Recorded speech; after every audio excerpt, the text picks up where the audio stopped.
Right now at 10, a rally for labor at the state capitol. Why Democratic lawmakers say Wisconsin is a leader on the labor front. And tomorrow is going to mark the last nice day in terms of temperatures and sky conditions because we got some changes on the way. Details in the full forecast. Plus, bringing awareness to Madison's dance community. The festival inviting the public to watch local groups while getting some exercise. That's all coming up on News 3 Now at 10. Good evening and thank you for joining us tonight. I'm Jalen Banks. Sarah Carlson and Eric Franke have the holiday off. Today, hundreds gather at the Capitol for a Labor Day rally. Our Maddie Heimsch brings us downtown where state Democrats call Wisconsin pivotal in the history of workers' rights.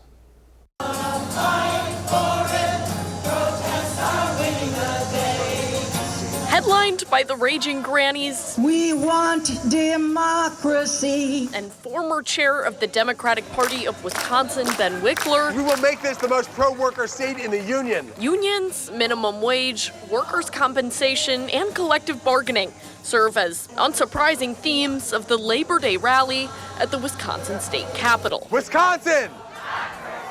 What's Wisconsin? Put on by indivisible Dane County, Madison's Workers Over Billionaires rally is just one of nearly 1,000 gatherings across the country this Labor Day. Unions that organize workers are not only defenders of workers, they're defenders of democracy. And for ralliers in Wisconsin, how many of us were here in those Act 10 protests?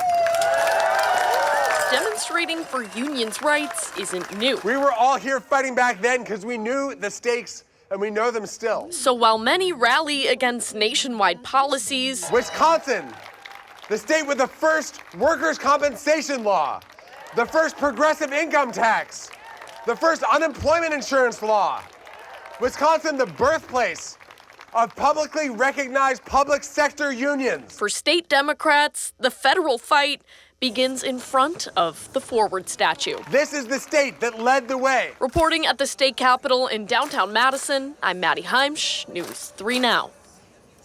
Maddie, thank you. Right now, a water search rescue is underway at Warner Park Beach. The incident was reported just after 5:30 at Woodward Avenue. We called the Madison Fire Department and Dane County Sheriff's Department about the incident and have not heard back yet. A motorcyclist is dead after a crash on the Beltline this afternoon. It happened near Airport Road in Middleton at around 11:30 when officers responded to a car versus motorcycle crash. The driver of the motorcycle was pronounced dead at the scene. The crash closed down all eastbound lanes for several hours. Those lanes are now back open. The crash is currently under investigation. Excuse me. Madison police are investigating a weekend shots fired call on the city's far west side. Officers were called to the intersection of Mineral Point Road and Whitney Way just before 8 o'clock Saturday night. Numerous people on scene were located, but police say it does not appear anyone was hit by gunfire. We're told no arrests have been made. Anyone with any information in regards to the incident are asked to contact the Madison Police Department at 608-255-2345 or the Madison Area Crime Stoppers at 608-266-6014. Well, it's been a pretty nice weekend, but there's cooler weather in the forecast. Blaze, how cold will it get? Well, we are not going to be in the 80s like we could be tomorrow. We might not even get into the 60s by Thursday, so enjoy tomorrow while you can. I know a lot of us are either going to be returning back to work after this long weekend or kids are going to be heading back to school after their summer break. We're going to hang out in the 70s, starting mostly sunny and then turning partly sunny as the day goes on as we get ready for that next weather system that's going to arrive as we go further into Tuesday night into Wednesday. So as the kiddos are heading off to school or you're heading off to work, there may be some patchy fog. We'll hang out in the low to mid 50s. And then by the afternoon, turning more partly sunny with temperatures in the upper 70s to low 80s. Winds are going to be light and out of the west southwest. So that's going to bump our temperatures up just a little bit higher than where they were today. Now, I have heard that there are some northern lights being spotted out there across parts of northern Illinois. We may see some of the northern lights tonight as well. Here's a look at what those colors mean. So the best timing is going to be between midnight tonight and 3 a.m. on Tuesday. Obviously, you may want to move away from some of the light pollution, look on the horizon, and set that camera exposure to long to really capture all of those beautiful colors. And if you take any photos, be sure to send them our way so that we can share them on air and that others can see them as well. Now, I did mention those changes are arriving later Tuesday. We're going to track out just how long we stay cooler than average coming up in the full forecast. All right, sounds good, Blaze. We'll see you in just a bit.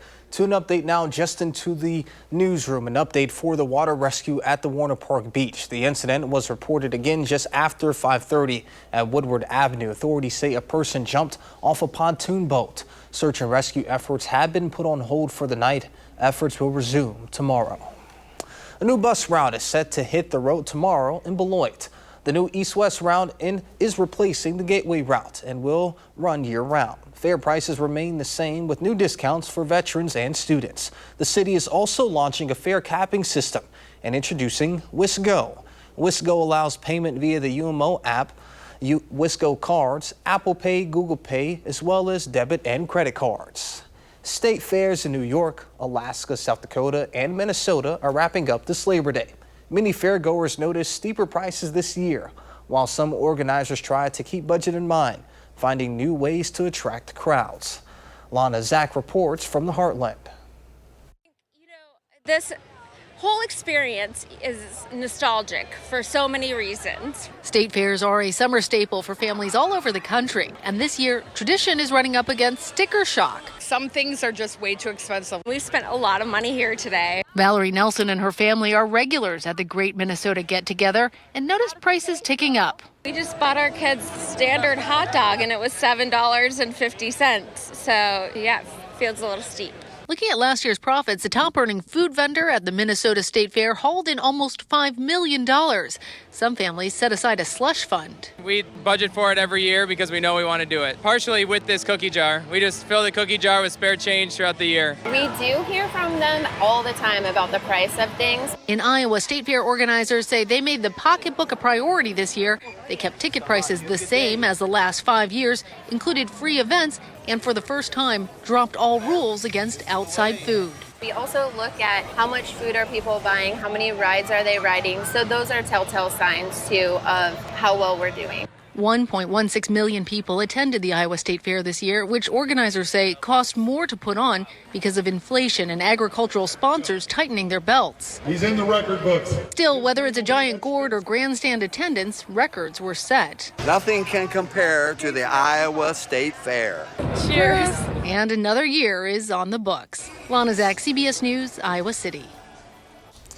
Iowa State Fair organizers say their research shows the average fairgoer's income is $58,000 a year, a number they say they keep in mind to make family-friendly changes. While in Minnesota, fairgoers could take advantage of a $5 coupon book with discounts on food, merchandise, and entertainment.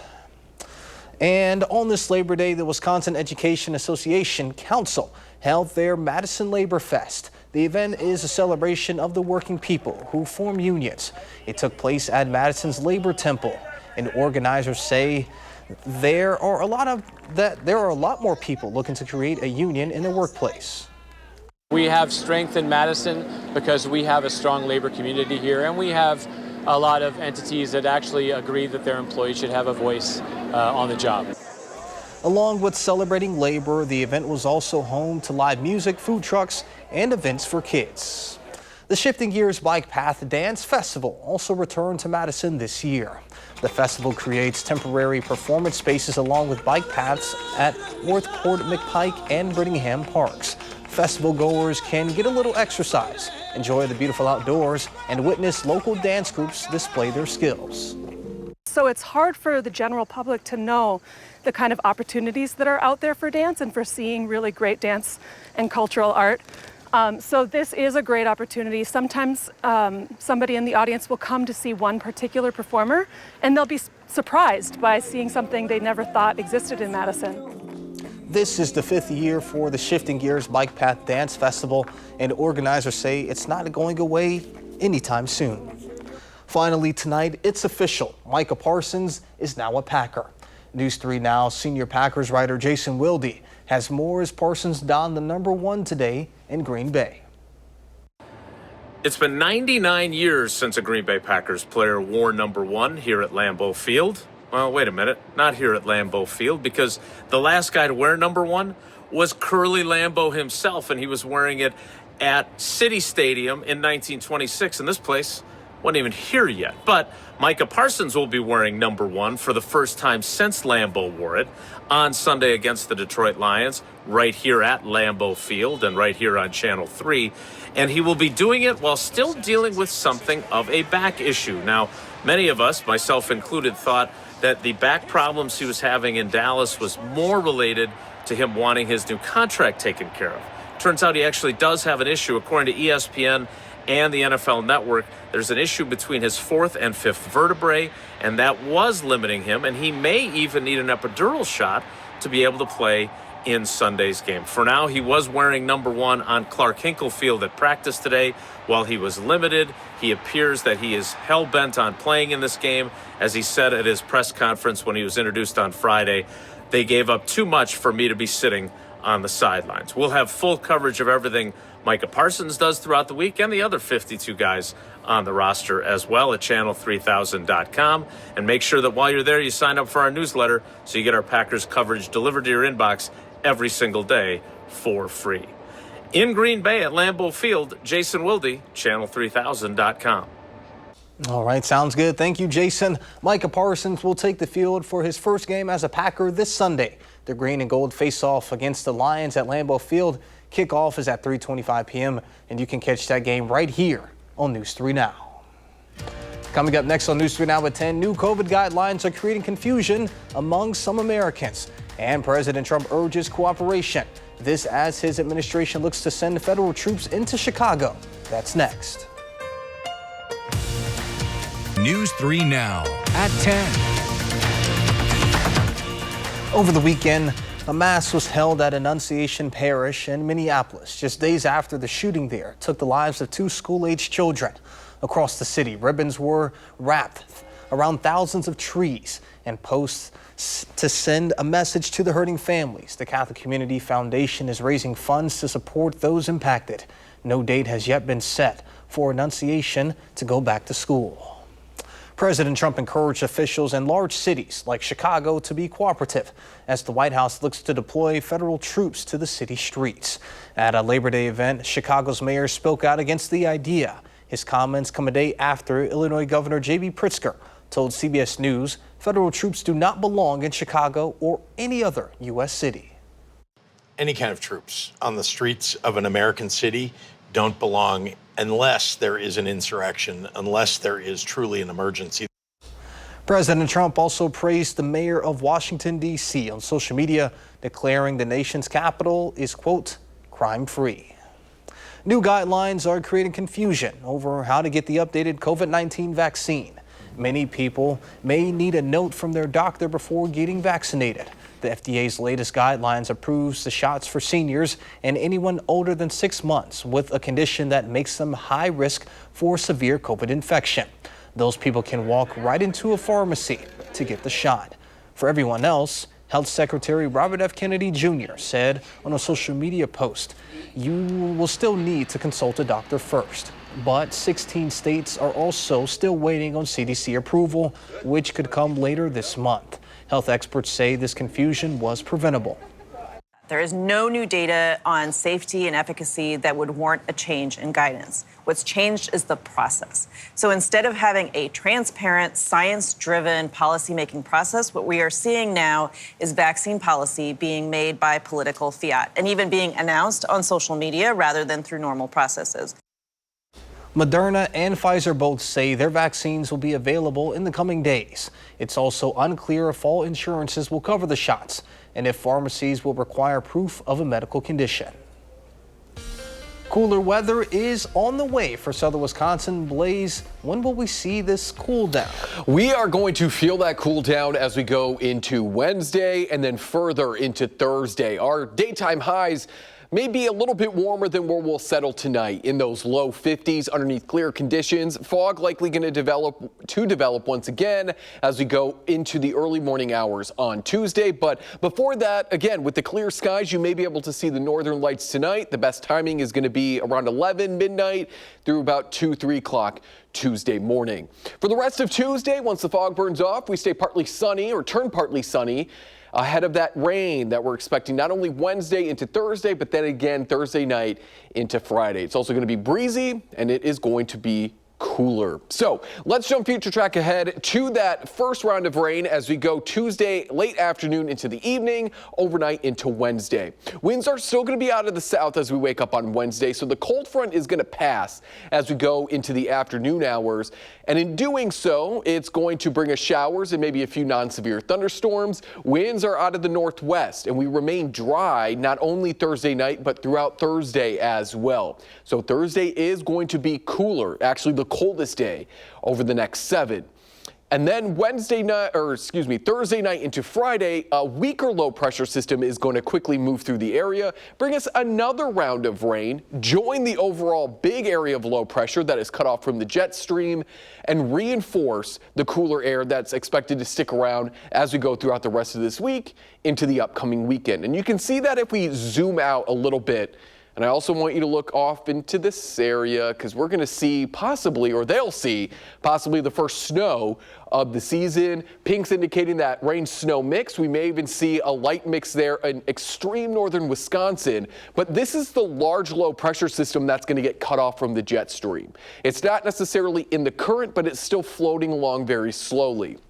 This second low pressure system is going to kind of help kick it back into the current, and then both of these are going to push off towards the east-northeast as we go into the upcoming weekend. So this is typically what we see when a low pressure system is cut off from the jet stream. We need another one to kick it back into the current, and then they both go with the current further towards the east. Now, even though we are going to cool down for the rest of this week starting on Wednesday, there is some hope on the horizon for folks who are not quite ready for these fall-like temperatures. While the confidence is low, it does look like maybe towards the middle of September, we start to ease back into maybe seasonable to warmer than average temperatures. Again, the darker the reds is going to be the higher the confidence, not necessarily the warmer the temperatures. So we just have to get through this week, and then maybe we start to warm up as we go into, as I mentioned, the middle of September. But ooh, Thursday is going to be a little rough. Upper 50s to low 60s, windy. That's the day you're going to have to break out the jacket. That's the day I might be sick. I don't know. But the upcoming weekend is looking good. I know we've got the Badger game on Saturday, and then Sunday, the Packers. No. Sunday's the Packer game. Yeah. But don't the Badgers play on Saturday? Badgers Saturday, yeah. Packers Sunday, and you know where that. This is a sports guy. Get your football down. You know where the Packers play on Sunday? Well, since you haven't been here on the weekends, he's been helping me out with sports. Sure, I'm sure. Yeah. Sure. Sorry, I don't mean to take your spot. No, I mean, you're the guy to do it. The Packers, they play at Lambeau, and they do it right here on News 3 Now, which is pretty cool. To that, yeah. Speaking of football, it's pretty hard to pitch a shutout in a football game at 1000%. Any level. But if you do get it done, it turns out you get some hardware. What Preston Zachman got from the Big Ten today, next on News 3 Now.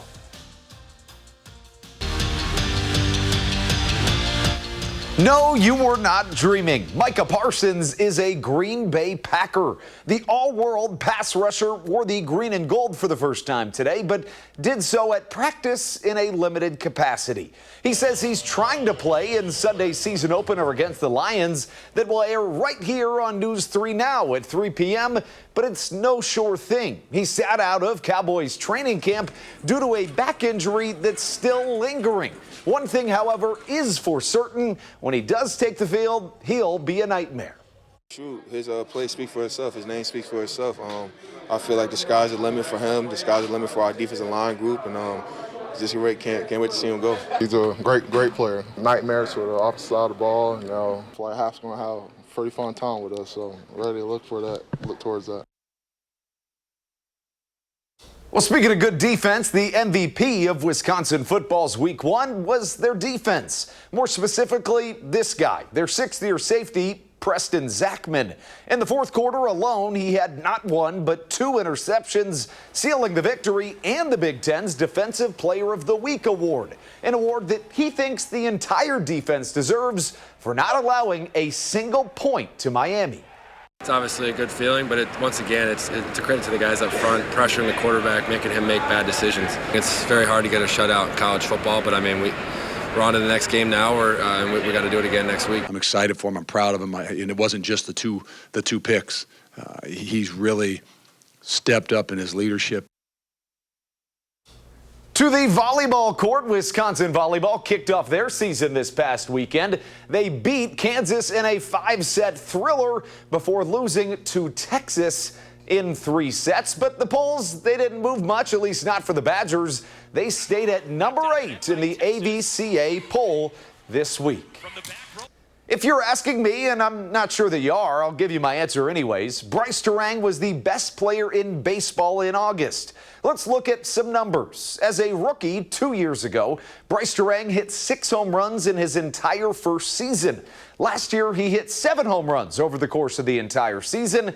But last month alone, he hit 10 home runs. The Crew's Keystone is a budding superstar, and he's doing it right in front of our eyes. But that wasn't just in August. He leads off today's series opener against the Phillies with a Bryce bomb. What more can you ask for? The Crew got themselves a 4-run lead early, and they've been pretty good with those lately, but not today. The Phillies climbed back, tied things at 8, and in the 9th, they would get that winning run and going ahead to win it 10-8, the final score. But thankfully, the Crew will get a day off tomorrow before picking things back up on Wednesday.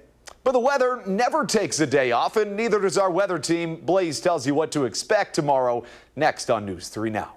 So, Andrew, I mean, you had mentioned earlier that people weren't dreaming, but what was your reaction when you heard Micah was headed to Green Bay? So we were getting ready for Wisconsin football season opener, and I'm doing a million things trying to get ready, and all of a sudden I felt my phone buzzing, and Jalen and I did not plan this little talk right here out, but I'm trying to figure out who's calling me, and I see it's Jalen, and I'm like, what's going on? And I see a text that says Micah Parsons is a Packer, and I'm like, that can't be right.